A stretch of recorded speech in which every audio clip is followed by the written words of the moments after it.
জয় শ্রীকৃষ্ণ। কৃষ্ণ কি আসলে কালো? না, কৃষ্ণ আসলে কালো নয়। তিনি এতটাই উজ্জ্বল যে তাকে আমরা আমাদের এই জড়চক্ষু দিয়ে কালো দর্শন করি। কিন্তু কেন বলি তাহলে? সূর্য এত উজ্জ্বল যে আমরা এই জড়চক্ষু দিয়ে সূর্যের দিকে 1 মিনিট তাকিয়ে থাকলে তারপর যেদিকে তাকাই চারিদিক অন্ধকার কালো দেখতে পাই। তাহলেই বুঝুন, সূর্যের এত আলো থাকা সত্ত্বেও তার দিকে তাকালে চারিদিক অন্ধকার লাগে। ঠিক তেমনই কৃষ্ণ কোটি কোটি সূর্যের আলোর ন্যায় আলোকিত, তার এই সচ্চিদানন্দ রূপ। তাই আমাদের এই জড়চক্ষু দিয়ে ভগবানের চিন্ময় কোটি কন্দর্প কমনীয় তার সচ্চিদানন্দ রূপকে দর্শন করতে পারবো না।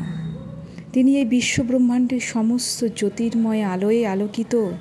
তাই আমরা মানুষ তাকে কালো রূপে দর্শন করি। জয় শ্রীকৃষ্ণ, জয় রাধা মাধব।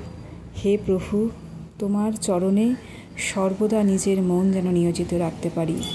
জয় শ্রীকৃষ্ণ।